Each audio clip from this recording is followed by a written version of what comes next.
final quarter begins right now.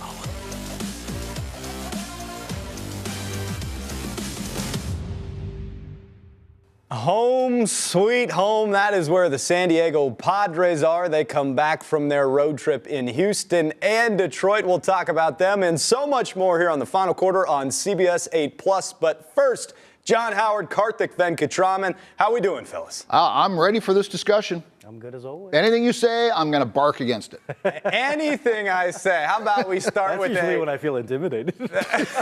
just people barking left and right. How about we start with those San Diego Padres? They come back from a 2-4 road trip. I think a road trip that's disappointing to a lot of fans, but when you pull back and look at the big picture, you see how many injuries that this team is going through right now. Not the worst case scenario. Your guys' thoughts on the 2-4 road trip and how the Friars looked through it? Well, I think, Jake, your point is very well made. The number of injuries on this team is ridiculous, and to go 2-4 might actually be, more than what we expected. At least you got to somewhat be happy with it. Looking big picture, they're on course for 102 wins this season. That is still rock solid. The Dodgers are supposed to win 117 to break the record. Now that's looking questionable. The Dodgers have to play 15 games above this pace to do that. But, I don't think we can cry too many tears about being 2-4 on that road trip. But these injuries are really stacking up. Yeah, it's the injuries that suck, right? It's just I think what has bummed me out watching this team is they got off to such a hot start. They've been playing so well, but they keep getting bit by the injury bug. And then they're trying to figure it out ways to make it work and get these wins. And a lot of games they have. And so it's just when they go 2-4 on the road, it's just you've seen what this team can do even with the injuries, and they've been able to get it done.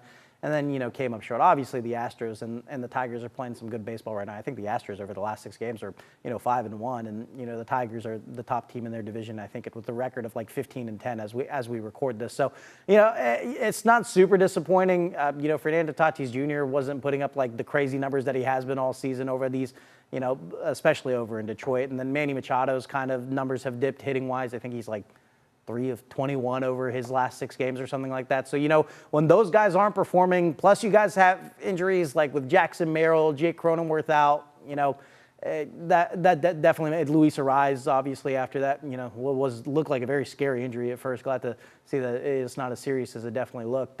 All those things considered, you take it for what it is, and, the Padres are back at home with the Rays and the Giants, and we'll see how they perform here.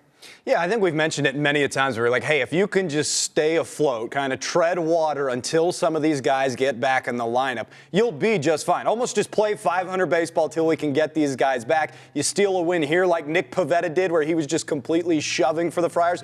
That's perfect, right? He has been fantastic. His ERA is now 1.2 as we record today, which is unbelievable on a Cy Young pace. We'll see how it all goes. But you steal a couple of those wins there with this lineup. Let's be honest about this lineup. You take Fernando Tatis Jr., Manny Machado, and Xander Bogaerts out of that lineup. No offense to the other guys, but it's like a AAA lineup. I mean, it really is, because they've been bombarded by so many injuries. So any wins you're really getting at this point are a good thing on the road. Now you come back home, and it's time to use that home cooking you've done so good at this season.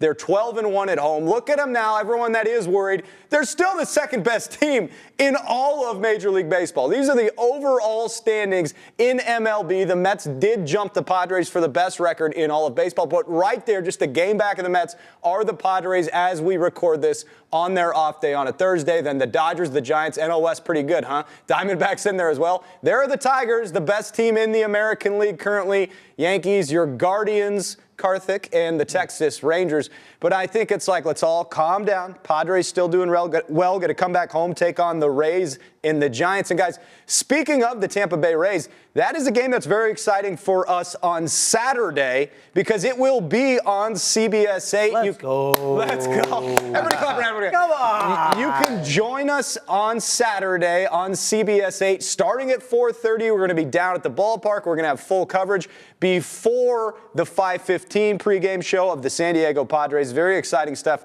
to have all that here on Channel 8. And it's just one of 10 games we're going to have this season. We'll show you that full slate of games. So the first one coming up this Saturday, the Padres return tomorrow night, Friday night, when Michael King takes the mound. Looking forward to all that. Guys, it's awesome to have these games on our air with the first one coming Saturday. Just what do you think about having them here on CBS 8? Well, I've been here a long time, Jake. Not from what I've heard, dude. I've been here a year or two for you. I've been here some 27 years. We've never had the Padres on Channel 8. We did previous to my arrival, so I remember hearing the glory days and games airing on KFMB TV that we now call ourselves CBS 8. It's a wonderful thing to have these things. And just to confirm, that one graphic said 5:15, but it's actually 4:30 that our coverage begins here on CBS 8. I'm looking forward to watching you two guys doing a pregame show and a postgame show, but to have them on Channel 8 it's fun, it's honor, and it's a pleasure. It's sick, man. I mean, as I've said on this show millions of times, this is San Diego's team, and they're going to be on our channel. Come on, man. Let's go. It's going to be a lot of fun. I can't wait for Saturday, that pregame, postgame show. Jake, I know you get to be down there at the ballpark for that one, and it's just going to be a lot of fun. I'm obviously very proud and happy for our station. So it's going to be awesome. We'll be wearing more than hoodies down there. That'll be the official suit and tie day for having the San Diego. This is the pregame warm-up right here. Yeah, I by the way, I missed the text on to wear a hoodie. It's my bad. I typoed. But in my defense, you sent me double thumbs up. So. It's Karthik's fault because he said today's currently round one of the draft, depending on when you're watching. But it's Thursday round one of the draft, so he had to rep the Titans since they're going to take Cam Ward with the number one pick. I do want to get back to the Padres really quick. Just a couple more things to wrap up that road trip, and then as we look into the future. But I was texting with a couple buddies on Wednesday's game, and I thought that one of the things that were really kind of impressive but crazy to me is Kyle Hart. When he gives up that home run in the first inning, I go, man, and then he loads the bases. I go, this dude is teetering on the course of like really letting this next MLB opportunity slip away. I try and be very rational. I don't think it would be crazy to think that if he gets blown up in that first inning and gives up 7 earned and gets yanked from that game, that they maybe don't trust him to go out there and start again. Instead, he strikes out a couple more. He ends up going 4 1/3, gives up just 2 runs. And you go, okay, maybe Kyle Hart gets another couple of opportunities in this rotation. And it is crazy to think, to me, how fragile some of these MLB careers can be, especially for a guy like Kyle, who's such an amazing person. You're really rooting for him. But you go, man, like, he may have been 2 strikeouts away from not getting another opportunity to start for the San Diego Padres. Yeah, I think it's, pretty wild. He's had quite a, he's had some good starts. Then he's had some really rocky ones. I, think of that one on the road against the Cubs that, only 0.2 innings pitched, and he was getting shelled. And, that was a big moment for him. I think that's the big thing you want to see of any MLB pitcher. Like, adversity is going to hit you. Can you find the resolve to get yourself out of sticky situations to minimize the damage? That's the big thing. Nick Pivetta was in, kind of a jam not so recently. He only allows 1 run in the inning. A double play ends up turning in that inning and helps him get out of that. And I think he ends up going, 7 innings, close to that in that game. The stats all off the top of my head, but that's what good pitchers do, right? Even when you find yourself in a jam, give them some walks, you give up some hits, you find a way to get out. And that's a good sign for Kyle Hart because they're going to need him. We don't know how much for longer in that starting position. Once Darvish comes back, you assume Kyle Hart might move to, like a bullpen type of position, or I don't know. And then Matt Waldron, will eventually enter the picture. We don't know how long for him. But, it is good and a good sign of encouragement for a guy like Kyle Hart to figure this out. It is now, obviously, the Padres want to have the most confidence in him, and he should have confidence in himself because, pitching's such a mental game. If you go out there and you don't have confidence or you feel like you get shelled or you feel like your team doesn't trust you, that's bad. That's not good. But for Kyle Hart to come and, show some resolve, Mike Schultz obviously is such a great motivator. That's huge. Yeah, one other silver lining note, if you will, for the Padres. We've already talked about all the injuries they've had this year. They still have the 2nd best record in baseball, and 2 names we haven't mentioned. They've done all of this without Darvish and Joe Musgrove. I mean, that really, last season was your 1-2, the top 2 spots in your starting rotation. So, boy, if this team ever gets all of its talent back and what you wanted to be doing is playing your best baseball in September, this could be a scary franchise. And to further that point, Dylan Cease really hasn't found his form this year either. He has like above 6 ERA right now. Yeah. And I don't worry about him, so I think he'll really come into form. All of a sudden, you're like, okay, 2nd best record in baseball, definitely haven't hit our stride.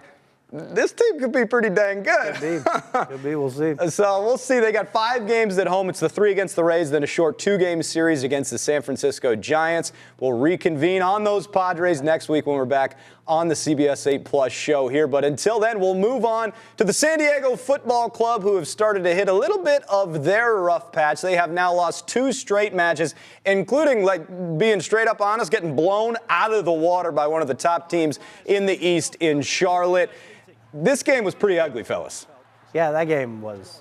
It was tough to watch. I'm trying to be nice, They but let up a Karthik goal is early. speechless. They let up a goal early. Then the red card, it was tough. A guy that Reyes that hasn't been playing a whole lot and gives up the second goal, and then they were down a man for the rest of the game, and that third goal comes from Charlotte there. Back-to-back losses for the first time in franchise history, the biggest adversity definitely they faced so far. But hey, I mean, like, you're going to take your punches. Mike Yvaris definitely felt that way before the season, and I think we're going to hear from him here in a second. He's going to say the same thing, but it's just like, it's one of those things. You scooped the coach. Yeah, that's what you call parroting a soundbite right there for the people back home. But I think for me, this team is going to hit ups and downs. The Seattle Sounders, I said this, they lost that game 3-0 against San Diego FC, but I think they did show some of the weaknesses that San Diego FC could have, especially when it came to pressuring the ball. And, Mike Yvar said it after that game. And, some of these teams have been implementing it. Both Colorado and Charlotte, implemented that against them. And, it caused some mishaps. And San Diego FC will continue to get better, but now teams are really starting to see what they have on tape, what their form is and what their product is. And, as you get more on tape, teams find out what you do and don't do well. And, San Diego FC will have to adjust, and we'll see if they do. And before we hear from you, John, let's hear from the Pirate and not the Parrot. 2 losses in a row, so it's the first time we're facing that. It's not all bad, right? But it definitely wasn't a good performance, and the boys know that. I know that. Our job is to put more complete performances together and win games for the club and for the community. That's on me. So we'll get back to work on Tuesday to make sure we improve. I think just looking at the big picture is important. We're an expansion team who has started really well, but we've said from the beginning we're going to have ups and downs. We're going to have good moments. We're going to have bad moments, and we had 2 losses in a row. We get two games at home on the swing, and we got to remember we're a good team. We're a good team who's lost 2 games in a row, and that's that. So we'll get back to work, and this is just a short-term hiccup, and you got to take the good with the bad. We always want only the nice things in life. This is kind of our human nature, but we have to recognize that having the tough moments in life and the hard moments in life are the ones that help us enjoy the good moments better. Life was asking us to be down 2-0 with a man down, and let's see how we can respond. And something that I'm proud about is the team fought until the very end. You could see they were knackered, they were done, exhausted physically. They gave everything. We just didn't have enough tonight.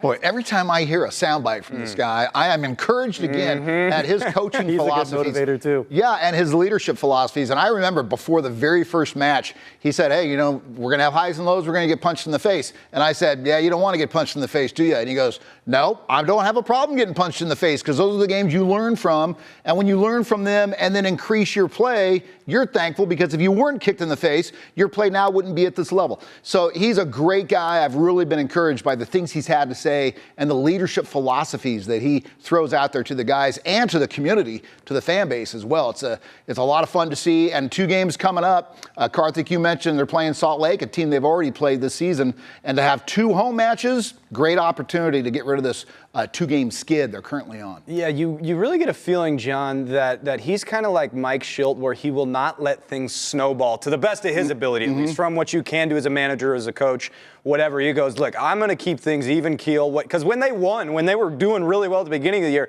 you never saw Mikey get high, just like you never see Mike Schilt get high on anything. I mean, they're really good, both of those guys, at just saying, hey, we don't let things snowball, both good and bad. And they're great motivators. They're great coaches, and we're lucky to have both of those 2 here. It'll be Real Salt Lake, as you both mentioned, and then it'll be FC Dallas FC. So, yeah, they got a couple chances to get back in the win column, two games at Snapdragon Stadium. Also, just to add one more thing, we've seen them hit a little bit of adversity before, and, they came off that loss to Austin and, picked it right back up. And got a couple dubs, under their belt as well. So this is a team that's, tied in their home debut, and that's not a result they wanted. And, they figured that out as well. So, is to say, Mikey obviously has done a good job there, but it seems like the team usually gets motivated when things don't go their way. So we'll see if they're able to figure it out over the next couple. Speaking of great coaches that never get too high or too low, we got another one on Montezuma Mesa named Brian Dutcher. You might have heard of him. He knows how to win basketball games, and he knows how to stack a team together, apparently, in this new age of NIL and this new age of transfer portal, all this craziness.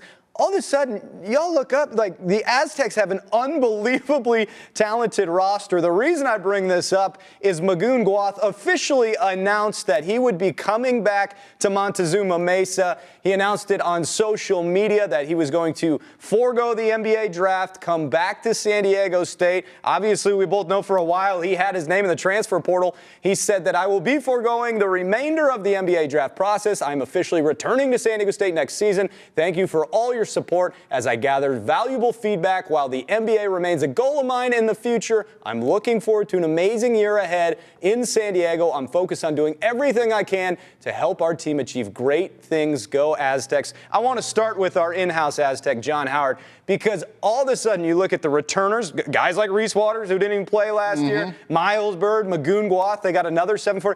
This roster seems really, really talented, doesn't it? It does, and they've got a couple of high school seniors coming in, perhaps both of which could contribute as true freshmen. I had the pleasure and honor, and we're going to be airing a story tonight as you watch this, if you're watching on Wednesday, on Final Core, on the CW San Diego and on CBS 8, of doing a story on Tay Simmons, who's a 4-star recruit coming out of Heritage Christian High School in Los Angeles. It's the same high school that I went to, and I'm very excited about it because I went to a high school that had 115 kids in the graduating class. And when you have a school that small, it's not very often one of them comes to San Diego State as a 4-star recruit. So I went up there now it's been a couple of months ago. It's taken us a while to put this story together, but it'll be a lot of fun to see how Tay Simmons does. And they've just done an amazing job of stacking another strong roster for the upcoming season.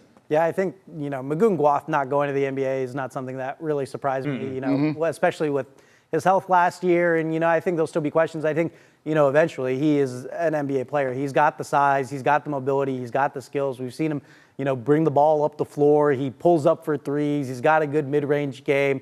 Obviously can defend at a very high level. He's got all the tools.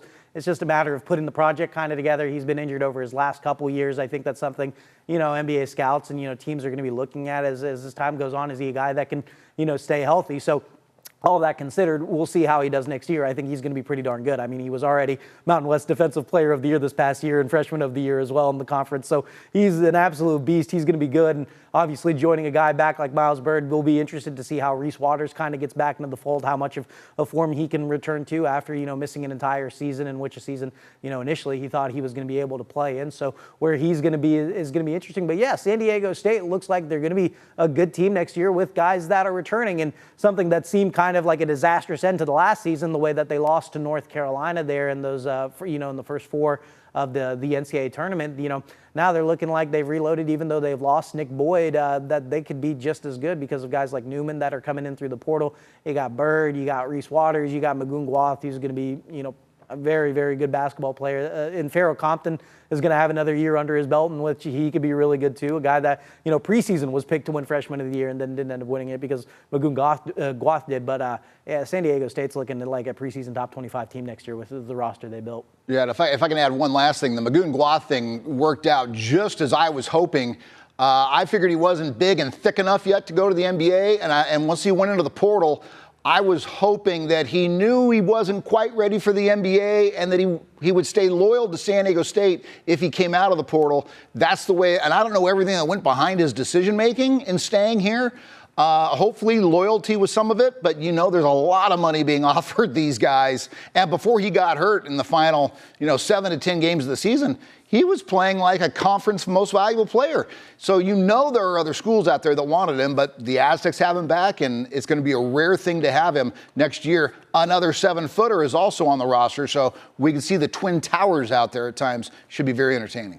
LZ Harrington's the other freshman they're going to bring in, who's going to be another stud. And you mentioned Pharaoh Compton. I think he could have a huge year. I do wonder, I think it's a discussion for another time, but I do wonder if there's less money available than people think for certain. Like the Nico Iamaleava situation with Tennessee UCLA was kind of, I think, the eye-opener where for once in this entire new NIL world, a team said, fine, go. We're not going to pay you, actually. Go see what you can do. And again, maybe a discussion for another time. I don't know if that was the Magoon situation or if San Diego State was able to put together some more money or what. But I do think you are going to start seeing some of these schools, some of these teams go, you're not going to get everything you want from us anymore. Right. You know, go get it somewhere else. Glad that was not the situation with Magoon Gwath. Again, John Howard put together a great piece, and it's going to be up on our OTT. You should be able to catch it there. And speaking of our OTT, Karthik, you did something for it as well. Why don't you explain to the folks for that? Yeah, so started a new long-form sports storytelling series called Whatever It Takes, where we'll be just kind of, trying to find some of the best stories around San Diego and,